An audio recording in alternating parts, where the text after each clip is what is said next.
Baik, bismillahirrahmanirrahim. Assalamualaikum warahmatullahi wabarakatuh. Bertemu lagi dengan Ibu Rini dalam pelajaran IPS.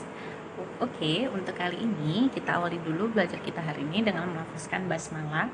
Bismillahirrahmanirrahim. Alhamdulillah, apa kabar Anda semua pagi ini? Insya Allah masih sehat-sehat semua kan? Walaupun di dalam pandemi COVID-19 seperti ini, insya Allah kita masih bertemu walaupun hanya di ruang Zoom, Classroom, ataupun video seperti ini. Nah, jadi untuk pelajaran IPS kali ini kita akan belajar mengenai ASEAN. Nah, untuk kelas 8 ASEAN di pertemuan pertama kita sudah bahas tentang letak dan luas negara-negara ASEAN. Tentu masih ingat kan ASEAN itu apa kepanjangannya? Nah, ASEAN ini kepanjangan dari Association of Southeast Asian Nation dan didirikan pada tanggal 8 Agustus 1967. Nah, ada berapa ya jumlah anggota negara ASEAN? Anggota negara ASEAN berjumlah 10 negara. Yang pertama, di halaman 35 dan 34. Nah, ini ada namanya interaksi antar negara ASEAN. Nah, kita akan membahas tentang interaksinya antar sesama negara di organisasi ASEAN. Sebelum itu, kita harus tahu faktor pendorong kerjasama ASEAN. Ada 4 faktor pendorong kerjasama ASEAN. Ada 4 ya. Yang pertama ada namanya perbedaan sumber daya alam. Nih, di garis bawahi ya, perbedaan sumber daya alam. Nah, kenapa salah satu faktor pendorong kerjasama ASEAN ini adalah perbedaan sumber daya alam? Karena kita sudah belajar di kelas 7 tentang interaksi antar ruang. Nah, ada namanya ada yang memicu interaksi antar ruang itu, yaitu adanya wilayah yang saling melengkapi. Nah, sama kayak negara ASEAN, adanya perbedaan sumber daya alam mendorong munculnya interaksi antar dua negara.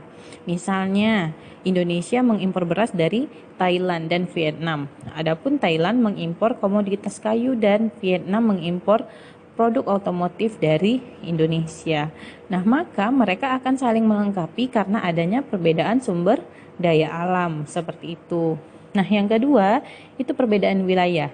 Nah, setiap negara-negara di ASEAN memiliki letak geografis yang sama tetapi berbeda kondisi geografisnya, sehingga memicu adanya perbedaan sumber daya alam. Nah, ketika adanya perbedaan sumber daya alam, maka apa yang ada di dalam negara tersebut juga akan berbeda.